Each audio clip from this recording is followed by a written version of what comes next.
पाणी म्हणजे जीवन म्हणता, त्याच्याविषयी शून्य माहिती. ज्या प्राण्यात क्लोरीन आहे त्याची टॉक्सिसिटी जास्त आहे. क्लोरीनमुळे आम्हाला लक्षात आलं वैज्ञानिकांना की त्याच्यातनं 6 कॅर्सिनोजेनिक कंपाऊंडच होत आहेत, कॅन्सर निर्माण करणारी. आणि असं पाणी तुमच्या सेवनात 20 वर्षानं आलं, काय काय दुष्परिणाम आहेत माहिती आहे का? खूप घरांमध्ये आजही घरात आलेलं पाणी पुन्हा शुद्ध करायला तुरटी फिरवली जाते. तर हे करायचं का नाही करायचं? दुर्दैवानं काय झालं की तुरटीचाही दुष्परिणाम आढळून आला. आता विस्मृती होती आपल्याला, स्मृतिभ्रंश हा त्याच्याशी जोडला गेला आहे. ज्याच्याकडे ॲरो वगैरे काय असेल ते घेत नाही पाणी मी, कारण ते पॅड्समधनं तसा वास येतो बुरशीचा. हे पित्ताचे विकार कशामुळे होतात की क्लोरीनमध्ये ॲसिडिटी तयार होते. क्लोरीन जेव्हा आपण पाण्यात पास करतो, हायड्रोक्लोरिक ॲसिडचं जनरेशन होतं. आपल्या जठरात हायड्रोक्लोरिक ॲसिड आहेच ना. जेव्हा तुम्ही एक्सेस काहीतरी प्याल तर पित्ताचा त्रास होणार नाही तर काय होणार आहे? सगळ्यांच्याच घरी अशी पद्धत आहे की तांब्याच्या भांड्यातलं पाणी प्यावं, गरम करून गार केलेलं पण तांब्याच्या भांड्यातलं पाणी प्यावं. हे योग्य आहे का? नाही. कारण सांगतो तुम्हाला, हे उपचार आहेत ते आपले वेदकालीन आहे. तांबं वापरा, त्या वेदात लिहिलं आहे का क्लोरिनेटेड वॉटर वापरा. जेव्हा तुम्ही क्लोरिनेटेड वॉटर तांब्यात टाकाल, क्युप्रस फ्लोराईड नावाचा अत्यंत हानिकारक पदार्थ तुम्ही घेता. आणि तपासा ना बोरचं काय काय आहे त्याच्यात. अहो त्याच्या बोरमध्ये वाटेल ते येऊ शकतात आजकाल, पेस्टिसाईड्स येऊ शकतात. 3 लिटर पाणी एका वेळी प्यायला तर ते टॉक्सिक होतं. त्याच्याने तुमच्या किडनीवरती येतं प्रेशर्स. अगदी सगळ्यात सिस्टीम सोपी आहे. बॉइलिंग वॉटर पूर्वपार. आणि ह्याच्यात काय आपल्याला त्रास आहे मला तुम्ही सांगा. काय तुमची एनर्जी कॉस्ट आहे काय सांगा मला.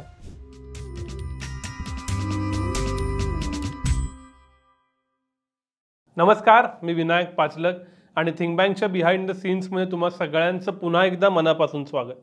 गेले काही दिवस आपल्या आयुष्यात पाणी हा विषय पुन्हा एकदा महत्त्वाचा झाला आहे. पुण्याच्या काही भागात GBS हा आजार बळावला आहे आणि तो आजार बळावण्यापाठीमागं अशुद्ध पाणी हे कारण आहे असं दिसतंय. तिकडं मराठवाड्यातल्या काही गावात अचानक लोकांना टक्कल पडू लागलं आहे आणि त्याच्याही पाठीमागं पाणी हे कारण आहे असं दिसतंय. GBS आजार, अशुद्ध पाणी हे राज्यभर वेगवेगळ्या ठिकाणी आहे असंही समोर आलं आहे. त्यामुळं गेल्या काही दिवसात आपल्या आयुष्यातला अत्यंत महत्त्वाचा घटक असणारा पण कदाचित थिंकबँकवरती आपण ज्याबद्दल कधी सविस्तर बोललो नाही असा विषय चर्चेला आला आहे, तो म्हणजे पाणी. आणि या पाण्याबद्दलच आज आपल्याला बोलायचं आहे. शुद्ध पाणी म्हणजे काय, अशुद्ध पाणी म्हणजे काय, आपण नक्की कुठलं पाणी वापरायचं, RO, UV, उकळणं काय नक्की प्रकार आहे. म्हणलं तर आपल्याला कदाचित सगळं माहीत आहे असं वाटतं पण काहीच माहीत नसतं असं दिसतं. असा विषयाबद्दल आज बोलायचं आहे आणि त्यासाठी आपल्याबरोबर आहेत डॉक्टर प्रमोद मोघे सर. स्वागत आहे थिंकबँकवरती. नमस्कार सर. गेले 5 दशकं वेगवेगळ्या पद्धतीनं काम करतायत. NCL या प्रख्यात संस्थेतून सर शास्त्रज्ञ म्हणून रिटायर झालेत. सरांच्या नावावरती 40हून अधिक पेटंट आहेत. गेले काही वर्ष ते जीवित नदी ही संस्था चालवत आहेत. पुण्यातल्या वेगवेगळ्या पाण्याबद्दल नदीबद्दल काम करणाऱ्या संस्थांना सर मार्गदर्शन करत असतात. त्यामुळे यातलं इत्यंभूत नॉलेज असणाऱ्या व्यक्तीकडून सायंटिफिकदृष्ट्या आपल्याला समजून घ्यायचं आहे पाण्याबद्दल सर्व काही. सर, मोठी प्रस्तावना दिली कारण विषय महत्त्वाचा आहे.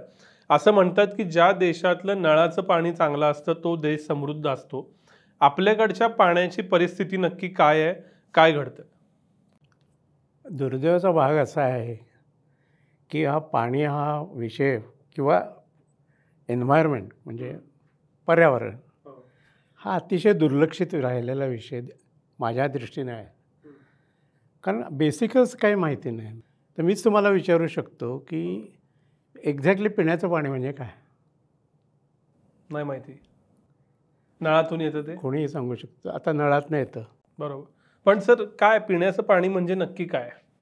एक्झॅक्टली त्याला 40 परिमाणं केलेली आहेत. बरं. 40 परिमाणं असलं तरच ते पिण्याचं पाणी शास्त्रीयदृष्ट्या मानलं जातं. बरं. पण तुमच्यापर्यंत जे पिण्याचं पाणी येतं आहे त्याला 100 वर्ष झाली. तीच प्रक्रिया हळूहळू डेव्हलप होत जी चालू होती 50-60 पर्यंत, त्याच्यात थोडं मॉडिफिकेशन करून अजूनही चालू आहे. विज्ञान थांबत नाही हो. विज्ञान फार पळत असतं. खरं. तर आता तुम्हाला म्हणजे बेसिक प्रश्न मी विचारला की पिण्याचं पाणी तुमच्यापर्यंत कसं येतं आहे. तुम्ही कुठल्याही सहकार्यानं विचारलं तर मलासुद्धा आश्चर्य वाटतं की कसं शुद्ध होऊन येतं हे तुम्हाला माहिती नाही. आता एक लक्षात येतं, कुठेतरी तुम्ही पाणी साठवता. कुठं साठवता? डॅम. बरोबर की नाही?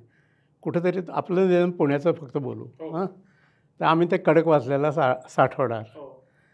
त्याच्यानंतर आता तुम्हाला माहिती आहे की आजकाल त्याच्यात अनेक घटक आहेत. त्याच्यावर काहीतरी प्रक्रिया करावी लागणार की नाही. हां, काय काय करायला लागतात प्रक्रिया. तर पहिलं प्रक्रिया म्हणजे त्याचा सामू म्हणतो पण pH. तो pH असावा लागतो साधारणतः. आपली चांगली प्रकृती असेल ठेवायची असेल तर 7 हा आयडियल pH आहे. त्याच्याकरता काय होतं, बऱ्याच ठिकाणी हे पाणी इतकं 7 pHचं असेल असं नाही. आता ह्याच्याकरता मी काय प्रदूषण करतो तेही सांगतो. म्हणजे एक तुम्हाला पिण्याचं पाणी मिळवायचं आहे. आणि प्रदूषण म्हणजे काय, की जेवढं नेचरमध्ये काय आहे त्याच्यातला थोडा डिस्टर्बन्स. म्हणजे आपण if you add something in nature it is a pollution.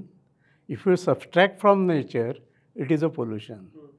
तर मी आता त्याच्याकरता मला चुना लागतो pH ॲडजस्ट करायला. तर मी खाणी उद्ध्वस्त करणार चुन्याच्या. लक्षात घ्या, मला मी एक ग्लास म्हणजे समोर ठेवला पाण्याचा, तर त्याच्याकरता मला ह्याला म्हणतो आपण लाईफ सायकल ॲनालिसिस. मी चुन्याच्या खाणी करतो. चुन्यानं का करावं लागतं तर pH ॲडजस्टमेंट. कारण बऱ्याचशा ठिकाणी त्याचा pH ॲसिडिक असतो. ॲसिडिक म्हणजे 7च्या खाली जरा pH जो धरला जातो त्याला ॲसिडिक म्हणतो. तो ॲडजस्ट करायला पाहिजे, बरोबर की नाही. त्या रेंजमध्ये 7च्या जवळपास यायला पाहिजे. तर त्याच्याकरता मला चुना लागणार. मग चुना घाला, बरोबर की नाही.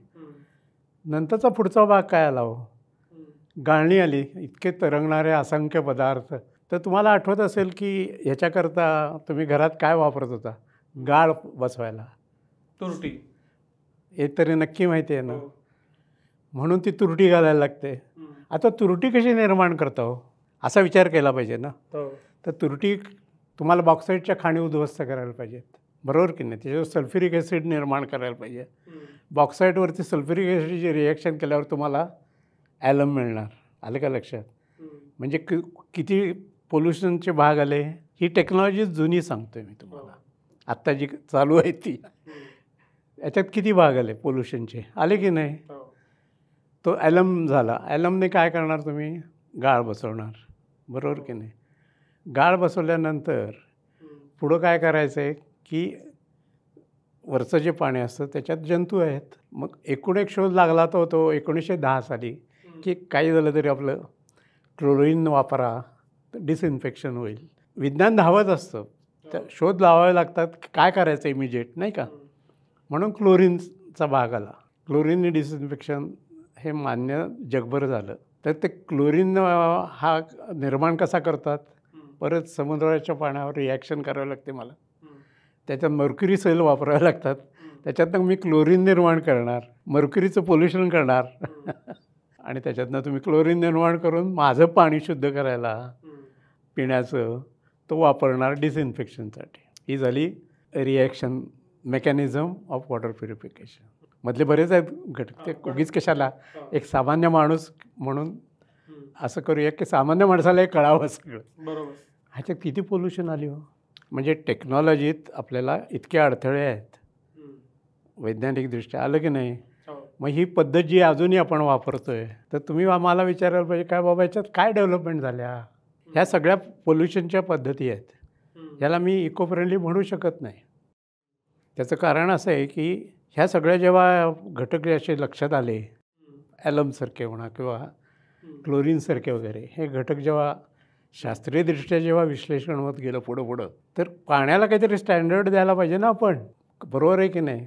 ह्याच्याकरता सगळ्या वैज्ञानिकांची क्रांती झाली आणि मग काहीतरी स्टँडर्ड द्यावं ह्याच्याकरता 58 सालापासून ह्या काहीतरी स्टँडर्ड देण्याची प्रक्रिया चालू झाल्या.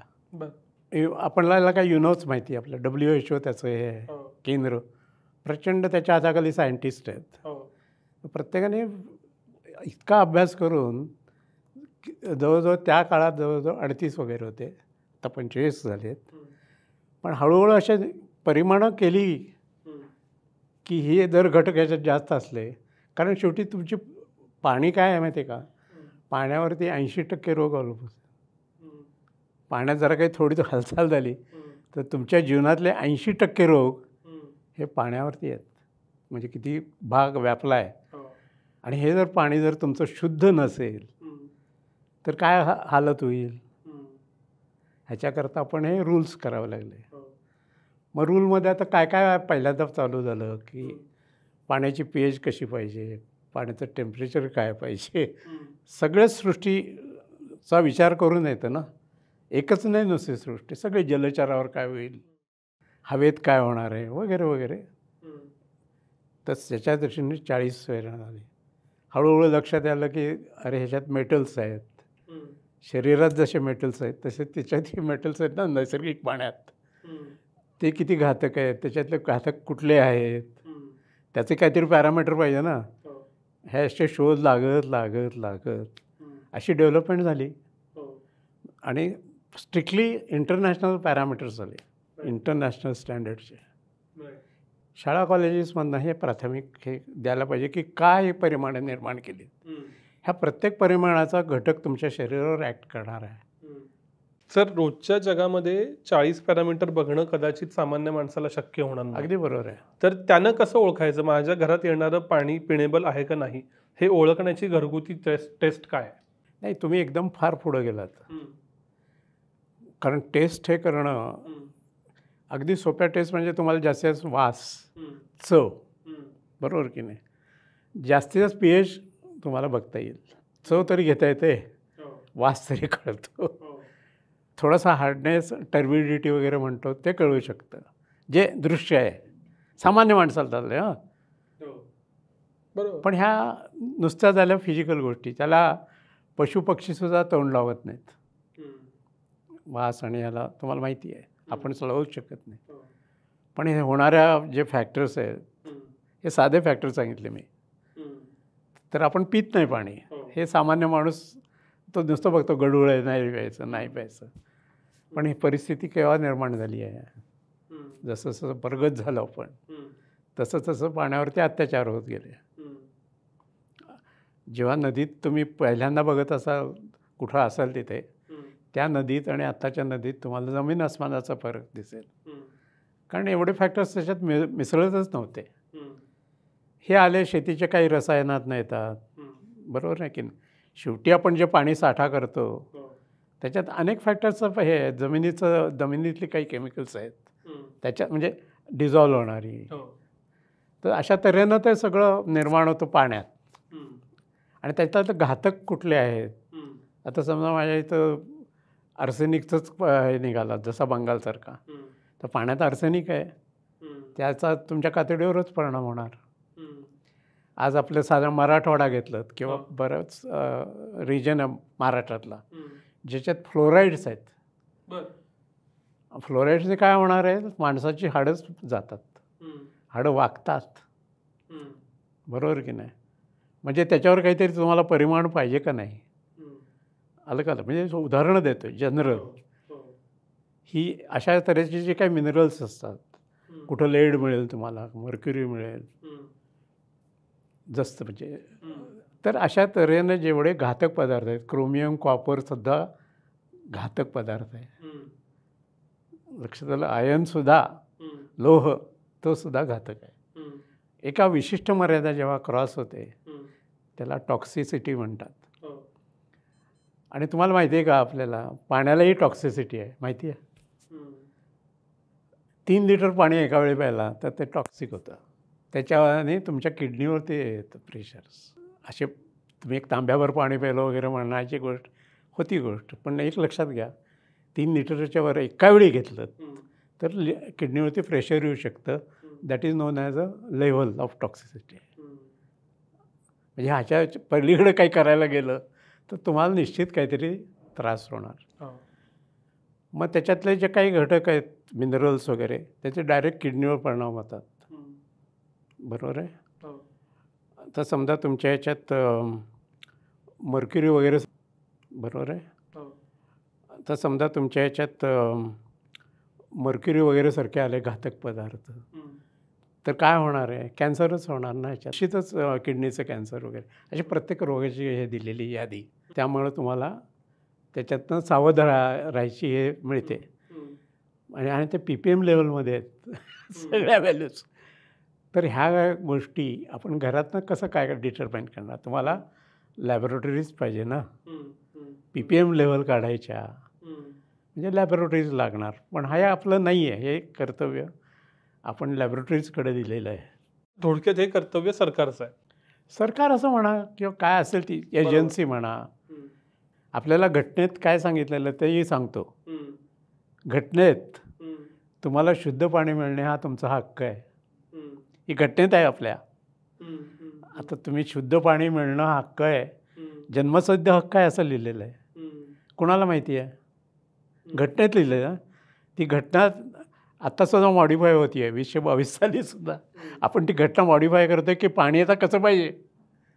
सर, हा तर मॅक्रो चर्चेचा भाग झाला, पण सामान्य माणूस काय विचार करतो तर तो प्युरिफायर विकत घेतो.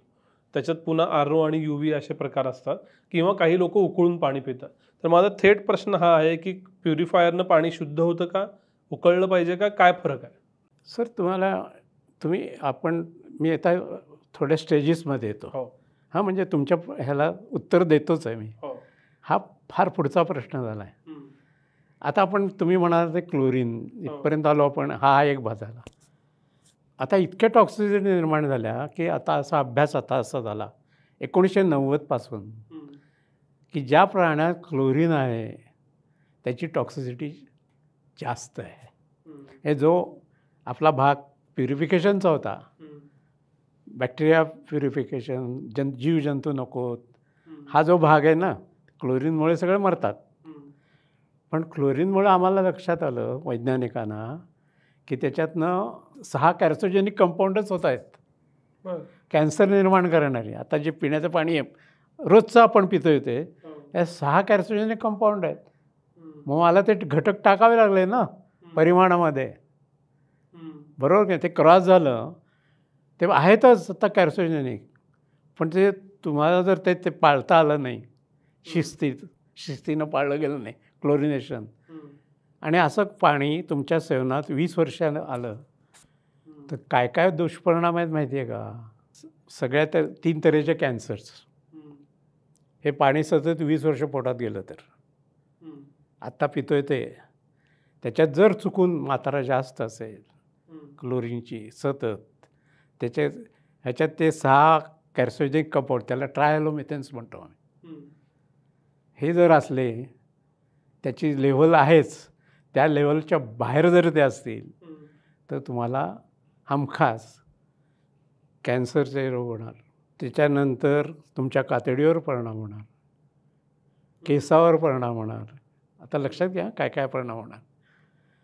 आज स्त्रियांचे जे मेजर हे आहेत ना, त्यांची जी थायरॉईड्सची आहे केसेस, हा सगळा डाटा हॉस्पिटल डाटा आहे बरं का, म्हणजे प्रूव्हन डाटा ऑफ हे टॉक्सिसिटी ऑफ क्लोरीन. तर गर्भवती स्त्रियांच्या गर्भावरती परिणाम मेजर आलं की नाही. जर तुम्हाला अगदी साधं उदाहरण आहे, तुम्ही पोहायला गेलात आणि तिथं जर क्लोरीन वापरलं असेल पाण्यात, हमखास तुमची कातडी काळी होणार, केस पांढरे होणार, बरोबर आहे. आज जर तुम्ही तोच क्लोरीनयुक्त पाण्याचा बाथ घेता हॉट, आणि हॉट वॉटर बाथ जर तुम्ही शॉवर घेतलात तर तुम्हाला साधारण हे सांगतो, क्लोरोफॉर्म असं माहिती आहे ऐकून तरी, तो असतो पाण्यात, तो तयार होतो. क्लोरोफॉर्म वगैरे सारखे असे जे 6 ट्रायहॅलोमिथेन्स आहेत, दे आर व्हेरी टॉक्सिक. त्याचा जर श्वसनात परिणाम गेला गरम हवा ह्याच्याने, तुम्हाला काय होईल? श्वसनाचे विकार होणारच आहेत की नाही. इतका अभ्यास प्रचंड झाल्यावर सगळे जागेच होतात ना. मग मला दुसरी पद्धत पाहिजे ना. जगाने काय केलं? दुसऱ्या पद्धती शोधल्या. दुसरी पद्धत काय होती तुम्हाला आश्चर्य वाटेल.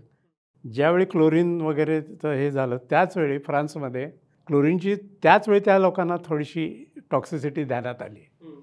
त्यांनी ओझोन वापरायला सुरू केलं, क्लोरीनच्या जागी ओझोन.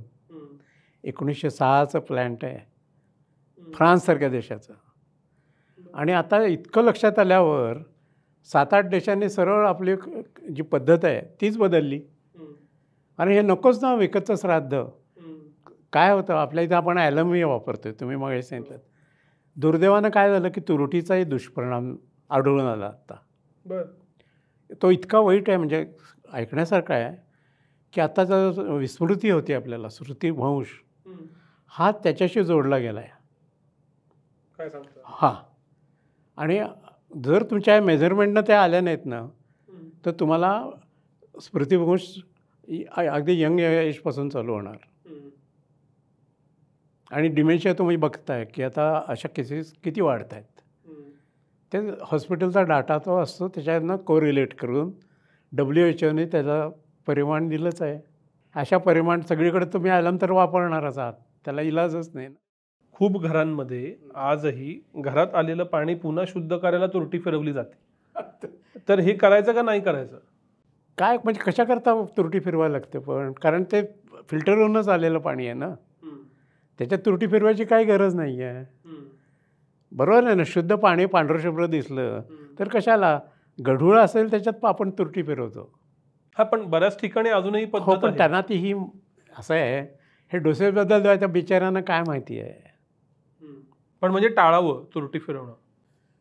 आता त्याचा हे योग्य परिमाणात दिलं तर मी सांगतोय ना, जेव्हा तुम्ही क्रॉस करता ऑल द टाईम, हा 20-20 वर्षाचा इफेक्ट आहे. काय आहे, केमिकल टॉक्सिसिटी ही 20 वर्षानं तुम्हाला अनुभवायला मिळते आणि जी अनरिपेरेबल, रिपेअर होऊ शकत नाही. मग सगळे डॅमेजेस होतात ना आपल्या सिस्टीम्स. तुरटी तात्पुरती फिरवतो तो बिचारा, तो PPM लेवलला असेल ठीक आहे, पण वापरणं धोक्याचं आता ठरलेलं आहे. अशा बऱ्याच टॉक्सिसिटीज आल्यावर आपल्याला आम्ही काय म्हणतो, ह्या पद्धती शास्त्राच्या दृष्टीनं एन्व्हायरमेंट फ्रेंडली नाहीत. तुम्ही म्हणाल काय एन्व्हायरमेंट फ्रेंडली नाही. आतापासून एवढी आपण यादी वाचली तरी ही पद्धत एन्व्हायरमेंट फ्रेंडली होऊ शकते का? नाही. बरोबर, मान्य आहे. म्हणून त्याच्याकरता शास्त्रज्ञांनी ओझोनोलिसिस ह्या पद्धती संबंध युरोप आणि याच्यामध्ये वापरल्या जातात. आणि नंतर इतकी सुरेख पद्धत आली अल्ट्रा फिल्ट्रेशन. त्या सगळ्या आत्ता ज्या देश आहेत आपले पुढारलेले, युरोपियन आणि अमेरिका, अल्ट्रा फिल्ट्रेशन सिस्टीम वापरते आहे पिण्याचे पाणी शुद्ध करायला. आलं की नाही लक्षात? आणि चायना तर आता, आणि जपान तर फारच अहेड आहे. त्याला अल्ट्रासाऊंड टेक्नॉलॉजीज म्हणजे नुसत्या आवाजाने ते पाणी शुद्ध करायच्या मेथडॉलॉजी शिकत आहेत. चायनाने त्याच्यावर कॉन्सन्ट्रेट केलं आहे. ही प्रगती आहे विज्ञानाची. आता ह्या विज्ञानाच्या प्रगतीत आपण सामील व्हायला पाहिजे की नाही?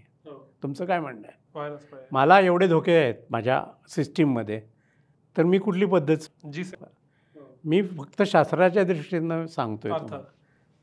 माझ्या ह्याच्यात ओझोनॉलॉजिस्टमध्ये हे येतच नाही ना नाटकं, गाळ कसा बसवायचा वगैरे, ते फिल्टरच होऊन येतं. अल्ट्रा फिल्ट्रेशन सिस्टीम्स आहेत त्या. हे प्रॉब्लेम येत नाहीत म्हणजे केमिकलचे, कुठलेही केमिकलचे कुठलेही प्रॉब्लेम येत नाहीत, व्हायरसचे प्रॉब्लेम येत नाहीत, सगळं फिल्टर होऊन येतं. माझ्या ही जर पद्धत आलेली आहे 1990पासून जी डेव्हलप झाली, ती आपण वापरायची की नाही? तर आपल्याला वापरायला पाहिजे. हा एक शास्त्रज्ञ म्हणून आम्हाला वाटतं. आता आणखीन फार मजेशीर गोष्ट आहे, सरसकट ह्याचं क्लोरिनेशन करायची गरज आहे का? तुम्हाला मी पहिला प्रश्न विचारतो, माणसाला प्यायला पाणी किती लागतं? रोज 2.5 ते 3 लिटर. मान्य आहे तुम्हाला? 2.5 ते 3 लिटर लागतं. आपली पुण्याची पण लोकसंख्या किती आहे? 50 लाख पकडू किंवा 50 लाख. एक आपलं सहज हिशोब, आम्ही तुम्हाला डबल पाणी देतो 5 लिटर. ठीक आहे, मग एखाद्याला 5 लिटर लागत असेल, त्या दृष्टीने हिशोब करा किती लिटर लागलं? 2.5 कोटी लिटर. पण रोज किती लागलं? मान्य आहे? आज दुर्दैवानं 1200 MLD, किती? 1200 MLD पुण्यासारख्या शहराला 1200 MLD क्लोरिनेशन करावं लागतं. त्याला तेवढीच तुरटी वापरावी लागते. मला इथं असं विचारायचं आहे की आजही पुण्याला हे तुरटी आणि क्लोरिनेशन करूनच पाणी हो, मिळतं? अर्थातच. म्हणूनच तुम्हाला तेच सांगतोय ना. आज पुण्यालाच नव्हे, भारतात कुठेही दुसरी पद्धत नाही. म्हणजे ते ब्लिचिंग पावडर म्हणतात ते ते काय? ब्लिचिंग पावडर म्हणजे क्लोरिनचाच हे होतं, सॉलिड क्लोरीन त्याच्यात हे झालेला ॲब्सॉर्ब केलेला असतो चुन्यात, त्याला ब्लिचिंग पावडर म्हणतात. कॅल्शियम हायपोक्लोराईड म्हणजे कॅल्शियम हायड्रॉक्साईड चुन्याचीच हे वापरून निवळी त्याच्यात क्लोरीन पास करून ते स्टेबल झालेलं क्लोरीन. अच्छा. पण क्लोरिनेशन असते, indirectly it is all chlorination. म्हणजे मी आत्ता असं म्हणतोय की मी आत्ता सरकारच्या भरोशावर आहे की त्यांनी योग्य मात्रेत ॲलम वापरलंय, योग्य मात्रेत क्लोरीन वापरले, तरच मला येणारं पाणी माझ्या जीवनासाठी उपयुक्त आहे. अगदी करेक्ट. तशी 40 प्रमाण आहेत. त्याच्यापैकी निदान आपल्याला काहीतरी कळली पाहिजेत रोज. हा, म्हणजे जोपर्यंत GBS येत नाही तोपर्यंत मी ही परिणाम बघणारच नाही. पाहायलाच पाहिजे ना आपल्याला. अच्छा. आपलं कर्तव्य आहे ते. त्यांचं कोणाचं ते करत असतील त्यांचं कर्तव्य. आपल्याला माहिती पाहिजे ना की किती बरोबर आहे ना प्रमाण. आणि ते लॅबोरेटरीतच असतं, ते तुमच्या हातात नाही आहे घरात. पण आपल्याला मॉडर्न सायन्सने जायचं आहे, आपल्याला वैज्ञानिक व्हायचं. आज आपण मंगळावर जातो आहे. लक्षात घ्या किती प्रगती आहे आपली भारताची. आज तुम्ही पिण्याच्या पाण्याच्या दृष्टीनं काय प्रगती केली हो. हा, म्हणजे हे जे ओझोनेशन आणि तुम्ही जर दुसरं अल्ट्रा फिल्ट्रेशन सांगितलं, हो, हे आत्ता भारतात नाही आहे मास लेवलला. मास लेवलला नाही, आपण डेव्हलप करून ठेवलं आहे वैज्ञानिकाने. हे सगळं भारतात आहे, पण इंडस्ट्रियलायझेशन झालं नाही. अच्छा. इंडस्ट्री म्हणजे इतक्या मोठ्या प्रमाणावर ॲट अ स्केल नाही झाली. नाही, मोठ्या प्रमाणात बाकीचं अल्ट्रा फिल्ट्रेशननीच तुम्हाला सगळ्या गोष्टी मिळतात बाहेर. पण मी तुम्हाला मगाशी जे उदाहरण देतोय ते अर्धवट राहिलं. आता हे सगळं करायला आपल्याला पिण्याचं शुद्ध पाणी द्यायला तुम्हाला लागतं किती, तुम्हीच सांगितलं. म्हणजे 2.5 कोटी लिटर आपल्याला लागतं सगळं. आणि मला किती त्याच्याकरता श्रम घ्यावं लागतात. 1200 ml वेस्ट नाही, ते शुद्ध पाणी आहे. तुम्हाला लागतं किती, 5 लिटर. 150 लिटर 200 लिटर तुम्हाला 150 देतात. 100 लिटर पाणी तुम्ही धुणं भांडी, शुद्ध पाणी, जे इतकं शुद्ध केलेलं पाणी धुणं भांडी आणि ह्याला संडासला वापरायचं. हा काय शास्त्रात बसतं का, शास्त्रीयरित्या बसेल का गणित? तुम्ही सांगा. शास्त्राला पडत नाही, शास्त्रात बसत नाही आमच्या. हा म्हणजे तुमच्यावर उधळलेला आपल्याला मिळालेलं बोनस आहे. इतकं शुद्ध पाणी तुम्ही रोज वापरताय. लक्षात घ्या काय कॉस्ट येत असेल, किती कॉस्ट जाते आपली. तर मॉडर्न टेक्नॉलॉजीमध्ये हा विचार करायला पाहिजे की जे काय तुम्हाला लागणार आहे 250 लाख लिटर, ते सहज आपल्याला अल्ट्रा फिल्ट्रेशननं दिलं तरी ह्या सगळ्या आपल्याला टॉक्सिसिटीज वाचतील की नाही. पिण्याचं पाणी दिलं तुम्हाला, हां, बाकीच्यासाठी तुम्ही बाकीच्यासाठी तुम्ही धुणं भांडी करा ना. त्यांनी काय करायचं ते तुम्ही ठरवू शकतात ते. पण ह्या अशा तऱ्हेनंही जांगड घालता येईल, वेस्ट वॉटर वाचवता येईल. धुण्या भांडीला कमी किती द्यायचं, कशाला पाणी द्यायचं, 100 लिटर. धुण्या भांडीला 100 लिटर द्यायचं शुद्ध पाणी. तर हा फार मोठा शास्त्रीय विचार आहे. हे समजलं पाहिजे ना, कुठली इंडस्ट्री करेल असं आतबट्ट्याचा व्यवहार. So it is possible. म्हणजे हा वैज्ञानिक विचार आहे. माझं म्हणणं करायचं असं ते, पण हां वैज्ञानिक विचार. अल्ट्रा फिल्ट्रेशनला जायला पाहिजे आपण, मॉडर्न घ्यायला पाहिजे. सगळं जग जर अल्ट्रा फिल्ट्रेशन करू शकतं, ओझोननी करू शकतं, तर ही टेक्नॉलॉजी आपण जर सगळीकडे मॉडर्न झालो आहे तर आपल्या पिण्याच्या पाण्याला नको का अप्लाय करायला. आपण मॉडर्न टेक्निकनी सगळं जग जर करत आहे तर माझी असे म्हणजे शास्त्रज्ञ म्हणून वाटतं की ह्या सिस्टीम थोड्याशा बदलल्या गेल्यात काळानुसार. सर, हे तर झालं काय सरकारनं करावं. आता नाही, सरकारनं नाही करावं. म्हणजे हां, मी सरकार, आपण ह्याच्यात कुठलंही पॉलिटिक्स आणत नाही. बरोबर. नाही, मी आता या मुद्द्यावर येतो की ठीक आहे, आत्ता मला असं पाणी मिळतंय, आता ते माझ्या घरातल्या फिल्टरमध्ये गेलं, तो RO आहे किंवा UV आहे, यातला कुठला वापरावा का नाही वापरावा, मला काय सांगा. आता तुम्ही एक गंमत सांगा. तुम्ही पुण्यासारख्या ठिकाणी राहताय, ते पाणी इतक्या तऱ्हेनं शुद्ध केलं आहे की नाही, का नाही केलं नाही म्हणजे शुद्धच पाहिजे का नाही ते. आता ॲरो कशाला लावतात माहिती आहे का, जिथं आधी फार कठीण पाणी आहे, कळलं ना, खेड्यापाड्यात अतिशय बेचव पाणी, जिथं कठीण पाणी असतं, ज्याला पाण्याला अगदी बेचव असतं बघा, समुद्रलगचं सारखं असं, ज्याच्यात काठीण्य आहे त्याला ॲरो टेक्नॉलॉजी वापरतात. ते मृदू करण्याकरता, पिणेबल करण्याकरता, त्यातली सॉल्ट जाण्याकरता. ही गरज पुण्याला आहे का? ते काय टॉक्सिसिटी आहे ॲरोतीला. म्हणजे आता अल्ट्रा फिल्ट्रेशन जर म्हणालात तर अल्ट्रा फिल्ट्रेशन ह्या क्लोरिनेशन जेव्हा आपण करतो त्यात सगळ्याच जंतू मेले पाहिजेत ना. मग कशाला तुम्हाला अल्ट्रा फिल्ट्रेशन पाहिजे. पुण्यासारख्या ठिकाणचं आम्ही 2 तऱ्हेनं टेक्नॉलॉजी डेव्हलप केल्या आहेत. खेड्यासाठी अलग, शहरासाठी अलग. शहरासाठी आपण बोलतो हे शहराचं चाललं आहे. आत्ता बोलतो आहे तुम्ही, आपण अगदी शहराविषयी बोलतो आहे. ह्याला गरज आहे का, हा पहिला प्रश्न मी तुम्हाला विचारतो आहे. जे पाणी शुद्ध म्हणून तुम्हाला मिळतंय. गरज नाहीये सर, पण सेफ वाटायला आम्ही काहीतरी लावतो. नाही, पण सेफ म्हणजे काय सांगा ना तुम्ही. What is meaning of safe? पुण्यात काय झालं आहे, पूर्ण पुरवठा अपुरा पडतोय तुम्हाला घरात. निन्या कॉलनीज ना, त्यात तुम्ही बोरचं पाणी टाकताय. बरोबर आहे, बोरचं अशुद्ध आहे, बोरचं टाकत असाल. टँकरचं पाणी आहे, तुम्हाला माहीत नाही म्हणून तुम्ही या सिस्टीम वापरता. सर पण हे आता माझ्या नशिबी आहे, बोर किंवा टँकर. काय वापरायचं मी? आरो वापरायचं का युव्ही? आता खरं सांगायचं म्हणजे ॲरो तर काय प्रश्नच येत नाही. इथं काही सॉल्ट नाहीत, काय नाही, ते मृदूच पाणी आहे. का तुम्हाला ह्याचं समुद्राचं पाणी आणून देत नाही कोणी? टँकरमधलं सुद्धा पाणी मृदूच आहे ना, कारण ते लॉज असतील ना त्याला टँकर पाण्याला. तर मृदू पाण्याला लागत नाही हो ॲरो. अल्ट्राफिल्ट कुठं लागतात? जंतू मारायचे आहेत आपल्याला. कदाचित ह्याच्यातनं जंतू आले तर तुम्हाला त्या सिस्टीमला पर्याय नाही, कारण ते मिक्स करताय तुम्ही. ते काय कॉर्पोरेशनचा दोष नाही, बरोबर की नाही? म्हणून तुम्हाला ती सिस्टीमवरती भरोसा ठेवायला लागेल. अगदी सगळ्यात सिस्टीम सोपी आहे. बॉइलिंग वॉटर, पूर्वपार. आणि ह्याच्यात काय आपल्याला त्रास आहे मला तुम्ही सांगा. तुम्ही चहाला पाणी उकळत नाही, उकळता की नाही? काय तुमची एनर्जी कॉस्ट आहे आणि काय सांगा मला. आणि एवढा कशाला त्रास घ्यायचा ते ॲरो आणि हे घ्यायला. चक्क 10 मिनटं उकळा पाणी. लागतं किती माणशी? तुम्ही 3 लिटर सांगितले. 4 जणांचीच फॅमिली असते हल्ली जास्तीत जास्त. 12 लिटर पाणी उकळायला काय त्रास आहे? पण उकळल्यानंतर सर्व हे अक्षरशः जातात. अच्छा. आणि एक साधा उपाय सांगतो शहराकरता, की तुम्ही सोलर एनर्जी वापरताय सध्या. कशाकरता वापरतो? पाणी हॉट करण्याकरता. बाथरूममध्ये येतच, त्याचं एक कनेक्शन ह्याच्यामध्ये घ्या, स्वयंपाकघरात घ्या. साधारणतः तुम्ही बघितलं असेल 9 महिने तुम्हाला सूर्याची एनर्जी मिळते. पाणी गरम येतं की नाही, 60-70 डिग्रीचं टेम्परेचर आहे की नाही, त्याच्यात बहुतेक सगळे 99% मरू शकतात. ते नॅचरलीच तुम्हाला प्युअर मिळेल ना. म्हणजे सर पाणी उकळणं हा रामबाण उपाय आहे. रामबाण उपाय म्हणजे डोळे झाकून, काही डोक्याला त्रास नाही. एक 10 मिनटं उकळा, 15 मिनटं उकळा.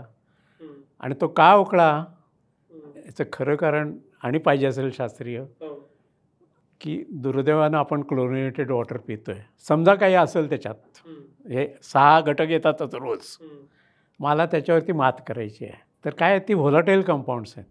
तर त्याला नुसतं पाणी उकळा ना, काय जातील? म्हणजे वाचलात ना तुम्ही एका काय असतील त्या ह्याच्यातनं कॅन्सरची जी काय कॅन्सरयुक्त कंपाऊंड्स व्होलाटाईल झाली, वाचलात ना. म्हणजे ती भीती ते गेली ना आपली. थोडक्यात माझ्या घरात कसंही पाणी येऊ दे, मी उकळलं की मी वाचलो. कसलंही पाणी आलं तरी चालेल. कसलंही म्हणजे ते तुम्ही काय टँकर आणि हे आपण शहराच्या विषयी बोलतो, तर ते येईल ते पाणी सपोज टू बी ड्रिंकेबलच असलं पाहिजे ना. त्यांचे लॉस तसे असतील ना, पण ते उकळवा 15 मिनटं. That is the best solution.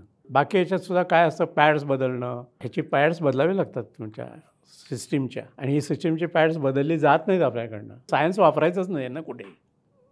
तर त्याच्यातनं उलट जास्त जंतू येतात. म्हणजे आपण जे प्युरिफायर वापरतो त्याची पॅड्स न बदलल्यामुळे परत येतात. वास असतात बघा परत. मी घरातलं ज्याच्याकडे ॲरो वगैरे काय असेल ते घेत नाही पाणी मी, कारण ते पॅड्समधनं तसा वास येतो बुरशीचा. That is as a scientist म्हणून माहिती आहे आपल्याला. तर कशाला मला ॲरोचं नको, मला बाबा उकळलेलं पाणी. आपण उकळलेलं पाणी पिणं फार महत्त्वाचं आहे. त्याच्यातनं तुम्हाला पित्ताचे विकार जे आहेत आत्ताचे, हे पित्ताचे विकार कशामुळे होतात, की क्लोरीनमध्ये ॲसिडिटी तयार होते. हायड्रोक्लोरिक ॲसिड, क्लोरीन जेव्हा आपण पाण्यात पास करतो, हायड्रोक्लोरिक ॲसिडचं जनरेशन होतं. आपल्या जठरात हायड्रोक्लोरिक ॲसिड आहेच ना. जेव्हा तुम्ही एक्सेस काहीतरी प्याल तर पित्ताचा त्रास होणार नाही, तर काय होणार आहे? हे नको का कॉमन लोकांनी विचार करायला? केमिस्ट्रीच्या प्रोफेसरनं विचार करायला नको? नाही, पाण्यातल्या क्लोरीनमुळं पित्त वाढत असेल, ॲसिडिटी वाढत असेल याचा विचार आत्ता या क्षणापर्यंत माझ्या डोक्यात नाही. सामान्य माणसाचं नाही आहे, ते लक्षात येणार नाही. सामान्य माणसालाच काय, कुणालाच ते नीट समजून येत नाही आहे. वाढतं की नाही HCl जर तुम्ही एक्सेस घेतलं HClच तयार होणार, हे तरी मान्य आहे की नाही? कोणी सांगेल HCl तयार होणार क्लोरीन घातल्यावर? सर आता 2 मला खूप रँडम प्रश्न सुचलेत बरं का. याचं काही याच्याशी संबंध नाही. एक, घरोघरी आमच्याही घरी किंवा सगळ्यांच्याच घरी अशी पद्धत आहे की तांब्याच्या भांड्यातलं पाणी प्यावं. गरम करून गार केलेलं पण तांब्याच्या भांड्यातलं पाणी प्यावं. हे योग्य आहे का? नाही. कारण सांगतो तुम्हाला. हे सगळं हे उपचार आहेत ते आपले वेदकालीन आहे. तांबं वापरा, अगदी योग्य. पण तिथं त्या वेदात लिहिलं आहे का क्लोरिनेटेड वॉटर वापरा म्हणून. जेव्हा तुम्ही क्लोरिनेटेड वॉटर तांब्यात टाकाल, क्युप्रस क्लोराईड नावाचा अत्यंत हानिकारक पदार्थ तुम्ही घेता, तेव्हा म्हणजे रेग्युलर मात्रेतलं क्लोरिनेटेड वॉटर असेल तरी सुद्धा हो ते ॲक्ट होणारच. कारण त्याच्यात रेसिड्युअल क्लोरीन असतो, ते ठेवायलाच लागतं, नाही तर जंतू मरतच नाहीत. मग क्युप्रस क्लोराईड तुम्ही पिणार, बरोबर की नाही? कारण तुम्हाला रसायनशास्त्रच माहिती नाही ना, आणि ते एक्सपेक्टेड नाही आहे कॉमन माणसाकडनं. तुम्ही जरी कुठले तरी ग्रॅज्युएट असलात तरी तुम्हाला जर केमिस्ट्रीचीच बॅकग्राऊंड नसेल तर तुम्हाला कसं माहीत असणार आहे काय रिॲक्शन होती. शाळेत शिकवतो होता पण कॉपरबरोबर क्युप्रस क्लोराईड होतं वगैरे असेल, 12वीपर्यंत तरी नक्की असेल कदाचित. फार तुम्हाला अतिशय गहन विषय आहे पाणी, साधन नाही आहे.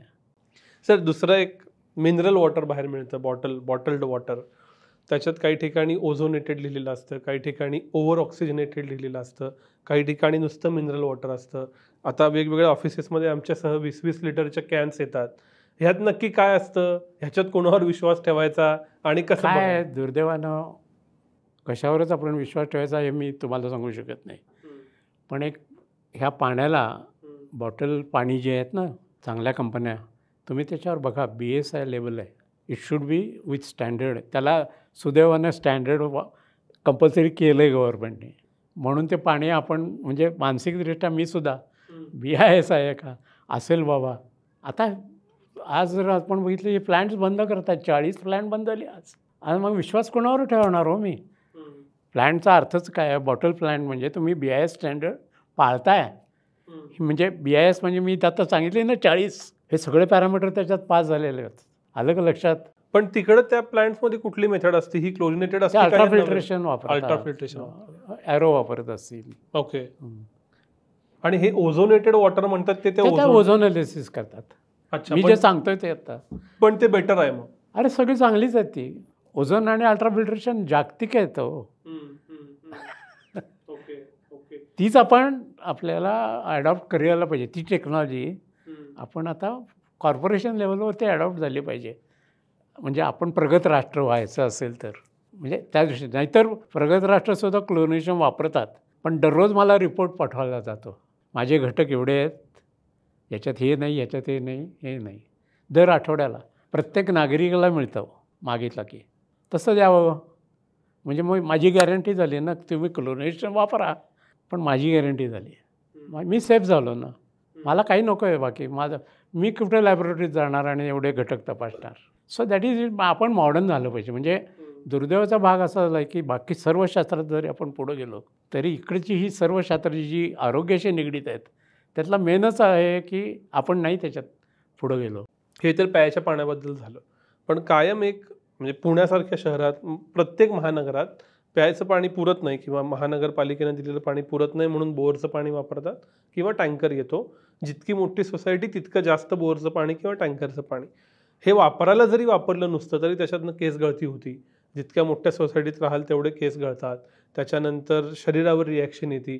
तर हे कसं ओळखायचं माझ्या बोरचं पाणी किती वाईट आहे, मग मी त्यांना आंघोळ तरी करावी का नाही करावी? काय आहे माहिती आहे का की प्रत्येकाने बोरचं पाणी तपासता येतं. पुण्यात एक 50 लॅब आहेत पाणी तपासून द्यायच्या, प्रायव्हेट लॅब्स. त्याच्याकडनं निदान आपण तेवढी तरी खात्री करून घेऊ शकतो ना. पाणी तपासा ना बोरचं काय काय आहे त्याच्यात. अहो त्या बोरमध्ये वाटेल ते येऊ शकतात आजकाल, पेस्टिसाईड्स येऊ शकतात. कारण पेस्टिसाईडचा एक क्लॉज नवीन लावावा लागला आहे आपल्याला 40 परिमाणात. आता ते आपण मुद्दाम टाकली आहेत. पेस्टिसाईड्स आहेत, हेवी मेटल्स आहेत, त्याने केस गळू शकतात. केस कशाने गळू शकतात? कारण हा वाटतो छोटा प्रश्न पण प्रत्येकजण फेस करतोय, बोरच्या पाण्याचे दुष्परिणाम. हेवी मेटल्स जेवढे जिथे जिथे जास्त प्रमाणात मिळतील, हेवी मेटल्स, लेड म्हणा, क्रोमियम आलं, हे सगळं त्वचा आणि ह्याच्यावरती परिणाम करणारे आहे. त्वचेवर जर परिणाम झाला तर केसावरही परिणाम होणार. केस आधी तर तुम्ही साधं म्हणजे हार्ड वॉटर जरी आलं तुमच्या नशिबात, आपण खेड्यापाड्यातनं हार्ड वॉटरच आहे, त्यांनी जर आंघोळ केली तर केस तर नेहमी गळतातच तिथे. क्लोरिनेटेड वॉटर असेल तर हमखास गळणार. केसावर पहिला परिणामच होतो. जे पोहायला जातात त्यांचे केस लवकर पांढरे होतील, त्याच्यातले जो वृक्षपणा येईल केसाला, मऊपणा राहणारच नाही. आणि तसे दुष्परिणाम बरेच आहेत ना पाण्याचे केसावर. तिथले त्यांनी मेटल्स तपासायला पाहिजेत. आणि मग त्याच्यावर ह्याच प्रोसिजर करून प्रोसिजरमध्ये ह्या अल्ट्राव्हायोलेट सगळ्यात जातात सगळे हेवी मेटल्स. अजून एक प्रश्न सर, प्लॅस्टिक बॉटलमध्ये पाणी खूप दिवस असतं, आपण हॉटेलमधून घेतो, किराणा दुकानातून घेतो आणि ते उन्हात पण असतं कित्येकदा, म्हणजे स्टॉलवरून घेतो. तर प्लॅस्टिक बॉटलमध्ये पाणी किती दिवस नीट राहतं का राहतं नीट, त्यांचे काही परिणाम होत नाहीत? आणि उन्हात ठेवलेली त्यांनी प्लास्टिक काय केलं आहे, हे जे प्लॅस्टिक आहे ते स्पेशल प्लॅस्टिक आहे बघा. त्यांनी स्पष्ट म्हणलेलं आहे की त्याचं रिसायकल करू नका जास्त. आपल्या इथं तीच बाटली मोकळी घेऊन सगळीकडे तेच घेऊन महिन्यानं काय वर्षभर हिंडतात लोक. हा नियम आहे त्या प्लॅस्टिक बॉटलचा की किती वापरा, ती किती वेळा जास्तीत जास्त वापरू शकता. त्याचं स्पेशल प्लॅस्टिक आहे सर, त्याची ग्रेड वेगळी आहे. म्हणून म्हटलं BIS स्टँडर्ड आहे त्याला. म्हणजे कुठलं प्लास्टिक हो, त्याच्यापासून सुद्धा BIS स्टँडर्ड आहे वॉटरला. नाही, आपल्याकडे कॉमन पद्धत आहे की आपण विकत घेतली 20 रुपयाची बाटली, त्यातलं पाणी पितो, ती बाटली बरोबर ठेवतो आणि त्यात घरचं पाणी भरून ती पुढची 4 महिने तेच म्हणतोय ना. ते करायचं का नाही? ते नाही करायचं. जास्तीत 2 वेळा 3 वेळा त्याच्यातलं येऊ शकणार नाही. पण शेवटी काहीतरी ते प्लॅस्टिकच आहे. त्यातच स्पष्ट म्हटलेलं असतं बॉटलवरती, ती ताबडतोब रिसायकलला द्या म्हणून. आपण रिसायकल करतो निराळ्या तऱ्हेने. रिसायकल म्हणजे ते प्लॅस्टिक रिसायकल करतायत. शक्यतो वापरू नका, कलर्ड प्लॅस्टिक वापरायचं नाही. असे बरेच नियम चांगले आहेत त्याच्यात. नियम आहेत. आपण पाळतो की नाही हा प्रश्न वेगळा आहे. मग मी वापरताना मी पाणी कशातनं घरातनं ऑफिसला आणायचं? आता तर फारच चांगलं आहे. स्टेनलेस स्टीलचे हे मिळतातच आहेत. प्रपोगेशन केल्यामुळे तुम्ही बघा आजकाल ह्याचं थर्मास मिळत आहेत. स्टीलचे थर्मास नाही. स्टीलवरती नाही काय परिणाम होत? नाही, त्याच्यातलं काही येत नाही. ह्याच्यात आता काय झालं आहे म्हणजे, आणि घाबरवल्यासारखं होईल तुम्हाला. आता जेवढे प्लास्टिक आहे तुमचं, त्यातलं मायक्रो प्लास्टिक म्हणून कण येत आहेत. मायक्रो म्हणजे तुम्हाला न दिसणार आहे. ते पोटात वर्षानुवर्ष गेलं की कॅन्सर होणार आहे. प्लॅस्टिकचं काही वापरलं तुम्ही तर. आणि ते काही दुर्दैवानं आपल्या इथं कुणालाच कल्पना नाही. त्यामुळे तुम्ही आता दुकानात गेलात ना कुठल्याही, तर ॲक्च्युली प्लॅस्टिकचा नियम आहे ते it should be food plastic, food grade. हे माहिती होतं तुम्हाला? आज तुम्ही दूध घेतो आपण, it should be food plastic, food grade plastic. आपल्याला माहितीच नाही ते कुठलं प्लॅस्टिक वापरतात. त्याच्यावर काही लिहिलेलंच नाही आहे. तरी नो स्टँडर्डायझेशन. त्यामुळे तुम्हाला जे आत्ता पदार्थ मिळतात बाहेरसुद्धा विकलेले, जे मिळतात ना संबंध स्वीट स्टोअरमध्ये कुठलाही बघा, आपला खाण्याचा पदार्थ हा पॅक केला त्याला मेकॅनिकल प्लॅस्टिक म्हणतात. आणि मेकॅनिकल प्लॅस्टिकमधनं लिचेट्स येतात सगळी. आणि तुम्हाला घेऊन जाईन मजा म्हणून. इथं आपली लॅब चांगली आहे गव्हर्नमेंटचीच, आणि तिथं गेला फूड लॅब आहे आपल्या इथे, सेंट्रल फूड लॅब. तिथे गेल्यानंतर तुमचे डोळे उघडतील. लिचेट्स त्यात तुम्ही लोणची पॅक काय करताय, काय वाटेल ते पॅक करताय. रोज फूड काय आणता, त्यातनं चहा काय पिताय, चहा आणून बघितलंच असं. अहो त्याच्यातनं इतके लिचेट्स येतात, त्याच्यातनं कॅन्सरच होणार आणि काय होणार आहे. कारण तो वर्षानुवर्ष पिणार तुम्ही. चहा पितात की नाही, ते सुद्धा ग्लासेस प्लॅस्टिकचे आहेत. पेपर प्लॅस्टिक म्हटलं तरी ते सुद्धा प्लॅस्टिक, आतनं कोटेड प्लॅस्टिक. मायक्रो प्लॅस्टिकचा नवीन आणि डोक्याला आम्हा शास्त्रज्ञांना इतका हेडेक झाला आहे, हाऊ टू रिमूव्ह दॅट. हे पिण्याच्या पाण्याच्या बाटलीमधनंही येते रोज. So plastic is become a very sensitive issue. Sir अजून एक फॅशन आली आहे का नाही ते मला माहीत नाही, पण खूप मोठे सेलिब्रिटी काळ्या रंगाचं पाणी पितात, चारकोल ॲक्टिवेटेड वॉटर. तर असं काय असतं का? काय त्यांना फायदा होतो का? चारकोल म्हटलं की चारकोल आम्ही ह्या फिल्ट्रेशन सिस्टीममध्ये वापरतोच. काय चारकोल म्हणजे मला काय कळत नाही आहे. तुम्ही जर गेलात ना प्लॅन्टमध्ये, शेवटची स्टेज आहे ती फिल्ट्रेशन. ज्या स्टेजमध्ये आता काय होतं की आपल्या इथं पेस्टिसाईड येत आहेत पाण्यातनं. त्याच्याकरता आम्हाला कार्बन फिल्टरच वापरावं लागतं. हेवी मेटल्स काढण्याकरता कार्बन फिल्टरच वापरावं लागतात. कार्बन म्हणजेच काय चारकोल. मग ह्याच्यात काय नवीन आहे मला काही माहीत नाही. त्याच्यातनं फिल्टर येऊन तुम्हाला पाणी मिळतं. सर आपण खूप चर्चा केली, यातल्या नव्या गोष्टी तर खूप आहेत, भीतीदायक पण खूप आहेत. पण शेवटच्या टप्प्यातले 1-2 प्रश्न. ह्यातल्या खूप गोष्टी बदलणं आता माझ्या हातात नाही प्रॅक्टिकली. मला पाणी कुठलं येतंय, ते शुद्ध आहे का नाही, सरकार काय करतंय, माझ्या सोसायटीत बोरमध्ये मिक्स करते का नाही, आय जस्ट डोंट नो. अशा वेळेला एक व्यक्ती म्हणून माझी आणि माझ्या कुटुंबाची काळजी घेण्यासाठी मी काय काय केलं पाहिजे पाण्याबाबतीत? पाण्याबाबतीत तुम्ही एकच करा. पुण्यासारख्या ठिकाणी असाल आणि खेड्यातले आम्ही वेगळे सांगू तुम्हाला पण, तर काही झालं तरी 15 मिनटं पाणी उकळायचं. कुठलेही सोर्स नाही येऊ दे, तुमची प्रकृती 99% बरी राहील फक्त पाणी उकळल्यामुळे. हे जे आता काय आपण ऐकलं सगळं, ते निदान तुम्ही सेफ त्याच्यातून राहा. दुसरा उपाय सुचवणं म्हणजे तुम्हाला सांगितलं की तुम्ही त्या ह्याच्यात बसूच शकत नाही मॉडर्न पद्धतीत. पॅड्स बदलणं तुम्हाला माहिती पाहिजे, ते जमत नाही, होय की नाही. वर्षानुवर्ष त्याच्यातनंच सगळी बुरशीच टाईप जम्स येणार. मग काय अर्थ आहे ना या सिस्टीम घेण्याला? सिस्टीम वापरणंसुद्धा कला आहे ना. तुम्हाला शिकवली नाही ती कला, बसवून जातात. नाही, बट सगळ्यात सेफ आहे. मी खरंच सांगतो, म्हणजे मी केव्हापासून वापरतो आहे, म्हणजे शास्त्रज्ञ झाल्यापासून तर आम्ही 40 वर्ष झाली आयुष्यातली. काय असं मला आता ताप होतो आहे, लोक एवढं का बाऊ करतात मला हेच कळत नाही. पाणी उकळलं की अगदी जुनी मेथड आहे. आपण शाळेतनं शिकलेले होतो कदाचित. तुम्हालाही, आम्हाला नागरिकशास्त्र विषय होता, त्याच्यात पहिलं हे होतं की पाणी तेच खरं. नाही, असं वाटतं लोकांना की पाणी उकळणं ही जुनी टेक्नॉलॉजी आहे आणि त्याच्यापेक्षा नवीन आलेल्या टेक्नॉलॉजी भारी आहेत म्हणून त्या वापरल्या. हो, पण ते फार चुकीचे आहेत, समजुतीच चुकीच्या आहेत. कारण ते नवीन टेक्नॉलॉजी त्या वापरणं माहिती नाही, त्या शास्त्रीय पद्धतीनंच वापराव्या लागतात. आणि पुण्यासारख्या पाण्याला म्हणजे जरी ते तुम्ही टँकरनं म्हणताय, त्याच्यात जास्त जंतू असतील. बाकीच्या सगळ्या गोष्टी आता माहीत नाही. पेस्टिसाईड आणि हे असलं तर काय करणार आहात तुम्ही? म्हणजे ते हे फिल्टर्स उपयोगी पडत नाहीत. त्याला कार्बन फिल्टरच लागेल तुम्हाला. त्या सिस्टीममध्ये चारकोल फिल्टरच लागणार आहे. मग तो चारकोल फिल्टर म्हणजे तो जर काही जाहिरात असेल तर हा चारकोल म्हणजे हाच ॲक्टिवेटेड चारकोल. त्यानं पाणी शुद्ध होतं. ते काय एकंदरीत काय इकडनं ठीक आहे. तुमच्या सोसायटीत जर का टँकरचं पाणी येत असेल तर we don't know from where it is coming, म्हणून बाकी कुठल्या फिल्टरपेक्षा, कारण ते परवडेबल नाहीत, ते वापरणेबल नाहीत, सरळ पाणी उकळा आणि प्या. अगदी खरं आहे. कारण ते जंतुनाशक आहे. कारण दिसायला पाणी स्वच्छ दिसतं ना, गढूळ तरी दिसत नाही तुमचं. बरोबर ना, काय पुरवत आहेत ते. आता त्याच्यातला एक आला पेस्टिसाईडचा भाग आहे, तर त्याच्याकरता जर फिल्टरच घ्यायचा असेल आणि परत, तर तो चारकोल बेस पाहिजे, त्याच्यात चारकोल असला पाहिजे.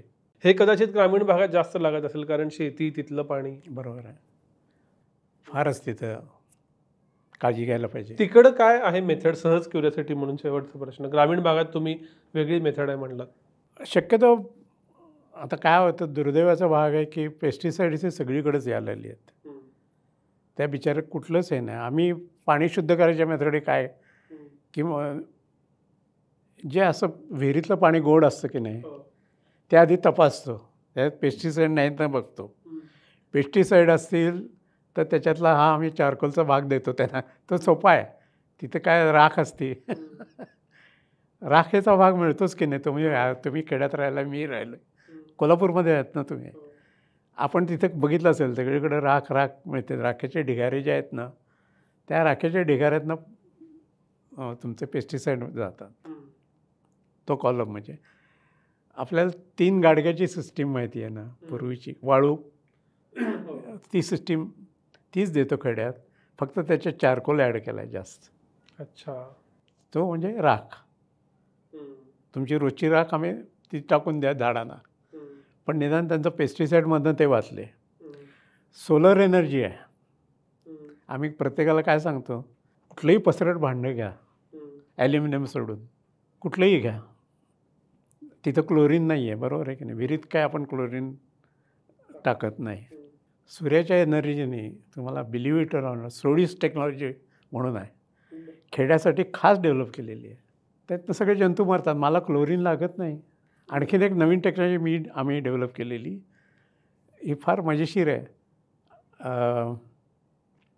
तुम्हाला शेवग्याची शेंग माहिती आहे? शेवग्याच्या शेंगाची बी माहिती आहे? हां, बीच्या वरचं टर्फल काढायचं, बी वाळवायची, ती वाळवले तर असं अगदी सगळं सोपं आहे. शेवग्याच्या शेंगा तर तुम्हाला माहिती आहे, त्याची पावडर करायची. 1 ग्रॅम घ्यायची पावडर आणि जे विहिरीचं पाणी आहे त्याच्यात टाकायची. 1 ग्रॅम. काय सांगताय? ऐका पुढचं, उडून पडाल तुम्ही. जीवजंतू सगळे मरतात. प्रेसिपिटेट खाली बसतो. काय गढूळपणा असेल तो. माझं ॲलमचं काम करतं. आलं लक्षात? तुमचे जीवजंतू मरतात. 90% 95% जीवजंतू मरतात जे टॉक्सिक आहेत तुमच्या बॉडीला.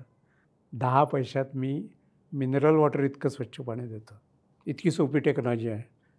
ते परत आम्ही आणखीन सेफ त्याला परत हे उन्हात ठेवायला होतं. ते परातीत घे, कशातही घे. 3 तास उन्हात ठेवलं की सगळे जंतू मरतात. मला क्लोरीन लागत नाही, मला काही नको, मला ॲलम लागत नाही. मी ते हे टाकलं ना. आणि दुसरं, आपल्या संबंध पुराणात, गुरुचरित्रात, सगळ्या चरित्रात सगळीकडं निर्मळीचं बी म्हटलेलं आहे. हे सगळं खेड्यापाड्यात मिळतं. निर्मळी संबंध कोकणबायाच्या एरियात निर्मळी म्हणतात, त्या निवळी म्हणतात. ते निवळीचं हे उगाळायचं, बी असतं असं उगाळायचं. 1 ग्रॅम घ्यायचं, 1 लिटर पाण्यात टाकायचं. हे सगळं मी 1 लिटर पाण्याचं सांगितलं. 1 बी मगाची शेवग्याच्या शेंगाची 1 ग्रॅम 1 लिटरला शेवग्याची शेंग पावडर करून. पावडर. निर्मळीचे बीज उगाळून फक्त तो गंधासारखं टाकायचं. Same result. हे सगळं शास्त्रीयरित्या प्रूव्ह करून PhD घेतलेले आहेत बरं का. हे वापरायचं का खेड्यात, का हे सोपं आहे का तुमची ब्लिचिंग पावडर टाकायचं सोपं आहे? का नाही? भारताने एवढं डेव्हलप केलेलं शास्त्रज्ञांनी तुमच्यापर्यंत 0.1% पर्यंत येऊ नये. सोडीस टेक्नॉलॉजी केवढी जगभर डेव्हलप झालेली आहे. काही कशाचा पत्ता नाही हो. शास्त्रज्ञाने काय करायचं मला सांगा तुम्ही. आणि हा जीवनाचा भाग आहे. सांगा बरं. आजच्या इंटरव्ह्यूतनं या सगळ्या गोष्टी आम्हाला कळल्या. अजून खूप गोष्टी असतील, आम्ही याच्यावर विचार करू, शिकू. पण तुम्ही वेळ दिलात आणि इतक्या महत्त्वाच्या गोष्टीवर इतकी डोळे उघडणाऱ्या गोष्टी आम्हाला सांगितल्यात. त्याबद्दल थिंक बँककडून खूप खूप आभार. धन्यवाद. धन्यवाद. थँक्यू.